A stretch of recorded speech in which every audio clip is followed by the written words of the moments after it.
Assalamualaikum warahmatullahi wabarakatuh. Perkenalkan, nama saya Hilmi Azam. Saya mahasiswa Fakultas Ekonomi dan Bisnis, jurusan Manajemen dengan NIM 43122010421. Di sini saya akan menjelaskan tentang hukum asuransi. Yang pertama, apakah asuransi itu? Asuransi berasal dari kata verzekering bahasa Belanda, yaitu yang artinya pertanggungan pihak penanggung. Setelah itu, definisi asuransi. Dari sudut pandang ekonomi, asuransi merupakan metode untuk mengurangi risiko dengan jalan memindahkan dan mengombinasikan ketidakpastian akan adanya kerugian keuangan. Terus definisi asuransi dari sudut pandang bisnis. Asuransi adalah sebuah perusahaan yang usaha utamanya menerima atau menjual jasa pemindahan resiko dari pihak lain dan memperoleh keuntungan dengan berbagai risiko di antara sejumlah nasabahnya. Setelah itu ada definisi asuransi dari sudut pandang sosial, yaitu asuransi adalah sebagai organisasi sosial yang menerima pemindahan resiko dan mengumpulkan dana dari anggotanya guna membayar kerugian yang mungkin terjadi pada masing-masing anggota tersebut. Selanjutnya ada pengaturan asuransi, yaitu KUH Perdata buku 3 tentang perikatan. Yang kedua, KUHD pasal 246 sampai dengan 308. Setelah itu ada Undang-Undang Nomor 40 Tahun 2014 tentang kewarasuransian. Terus ada UU Nomor 3 Tahun 1992 tentang jam sostek. Setelah itu ada PP Nomor 26 Tahun 1981 tentang taspen. Selanjutnya ada PP Nomor 68 Tahun 1991 tentang asabri. Selanjutnya ada PP Nomor 6 Tahun 1992 tentang akses. Yang terakhir ada Undang-Undang Nomor 40 Tahun 2004 tentang SJSN. Selanjutnya definisi asuransi menurut ketentuan pasal 246 KUHD yang berbunyi pertanggungan adalah perjanjian dengan mana penanggung mengikatkan diri kepada tertanggung dengan menerima premi untuk memberikan penggantian kepadanya karena kerugian, kerusakan, atau kehilangan keuntungan yang diharapkan yang memungkinkan dideritanya akibat dari suatu evenement. Asuransi menurut pasal 1 ayat 1 Undang-Undang Nomor 40 Tahun 2014 tentang perasuransian.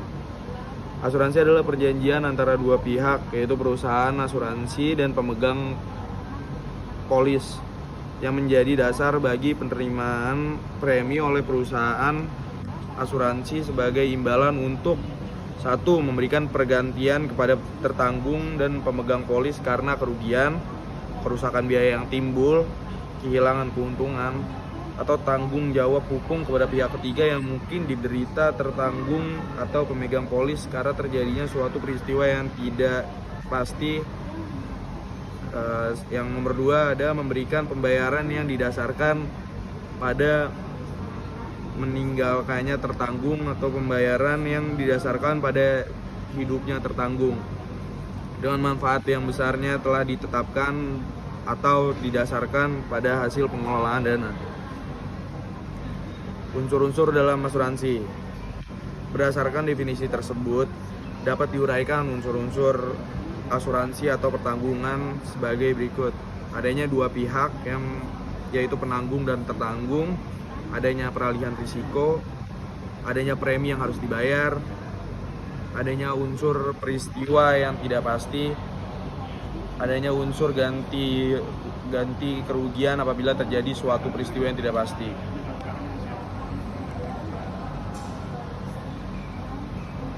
Setelah itu ada penanggung.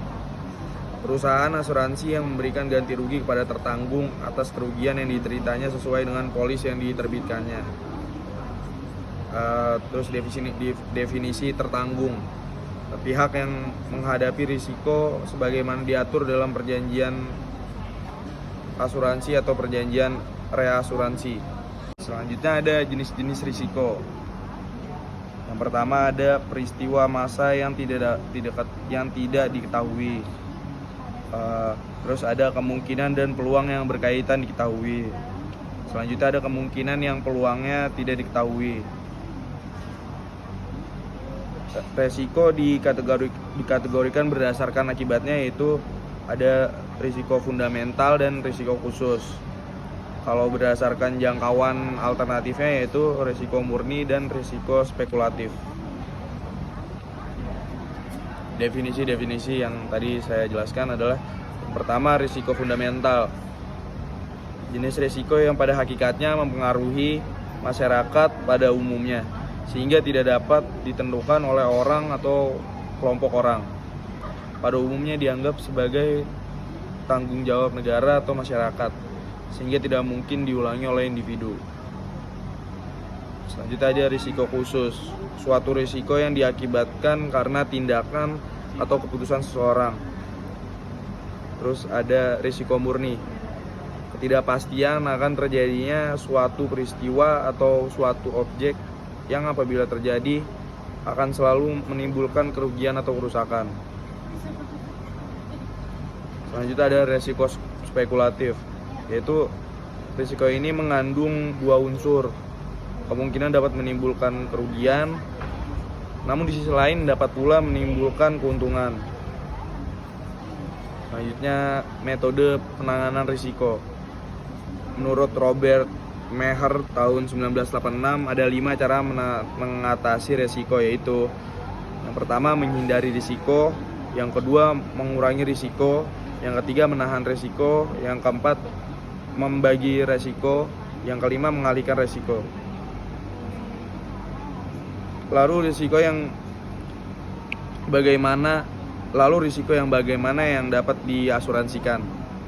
Agar suatu risiko dapat diasuransikan, maka perlu dipenuhi kriteria sebagai berikut. Yang pertama dapat dinilai dengan uang, yang kedua harus risiko murni, yang ketiga kerugian timbul akibat bahaya atau peristiwa yang tidak pasti, yang keempat tertanggung harus memiliki insurable interest. Yang terakhir ada tidak dilarang UU dan tidak bertentangan dengan ketertiban umum. Premi asuransi. Pasal 246 KUHD dengan nama penanggung mengikatkan diri kepada tertanggung dengan menerima premi. Kriteria premi asuransi yang pertama adalah dalam bentuk sejumlah uang. Terus yang kedua dibayar lebih dahulu oleh tertanggung. Terus yang ketiga sebagai imbalan pengalihan risiko. Yang keempat dihitung berdasarkan persentase terhadap nilai risiko yang dialihkan. Selanjutnya ada premi restorno. Premi yang telah dibayar oleh tertanggung kepada penanggung dapat dituntut pengembaliannya. Selanjutnya saya akan menjelaskan evenement. Istilah evenement atau fortuitous event artinya peristiwa yang tidak pasti. Evenement adalah peristiwa yang menurut pengalaman manusia normal tidak dapat dipastikan terjadi, atau walaupun sudah pasti terjadi, saat terjadinya itu tidak dapat ditentukan dan juga tidak dapat diharapkan akan terjadi. Jika terjadi juga mengakibatkan kerugian. Peristiwa apa saja yang dapat digolongkan sebagai evenement?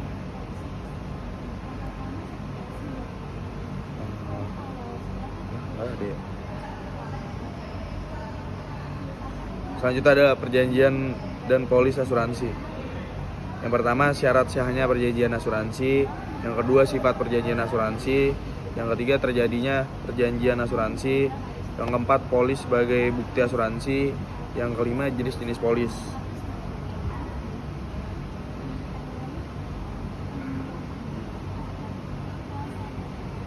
Syarat sahnya perjanjian asuransi. Yang pertama, perjanjian asuransi merupakan perjanjian khusus yang diatur dalam KUHD. Yang kedua, ada syarat umum sahnya perjanjian, yaitu terdapat pada pasal 1320 KUH Perdata. Yang ketiga, syarat khusus diatur dalam pasal 250 dan 251 KUHD tentang ada kepentingan yang dapat diasuransikan dan ada pemberitahuan, yakni tertanggung wajib memberitahukan kepada penanggung mengenai keadaan objek asuransi. Apabila lalai, maka pertanggungan jadi dibatalkan. Lalu ada sifat perjanjian asuransi. Yang pertama, asuransi sebagai perjanjian altair. Yang kedua, asuransi sebagai perjanjian bersyarat. Yang ketiga, asuransi sebagai perjanjian peralihan risiko. Yang keempat, asuransi sebagai perjanjian timbal balik. Yang kelima, asuransi sebagai perjanjian sepihak. Yang keenam, asuransi sebagai perjanjian bersifat pribadi. Yang ketujuh, asuransi sebagai perjanjian yang melekat pada syarat penanggung. Yang terakhir ada asuransi bukan perjanjian untung-untungan.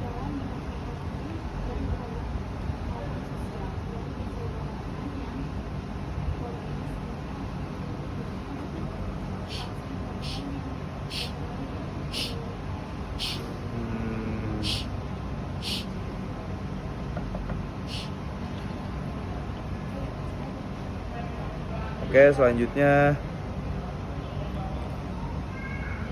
jenis-jenis polis.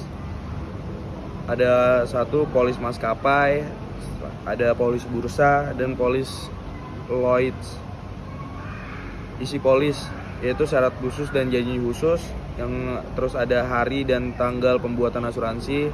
Selanjutnya ada nama tertanggung untuk diri sendiri atau pihak ketiga.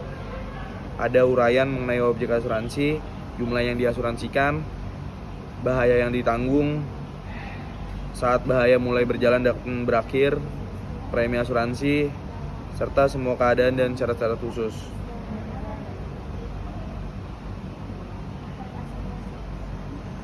Prinsip-prinsip dasar perjanjian asuransi, yaitu prinsip kepentingan yang dapat diasuransikan, prinsip itikat baik yang sempurna, prinsip indemnity, prinsip subrogasi, prinsip kontribusi, dan prinsip sebab akibat.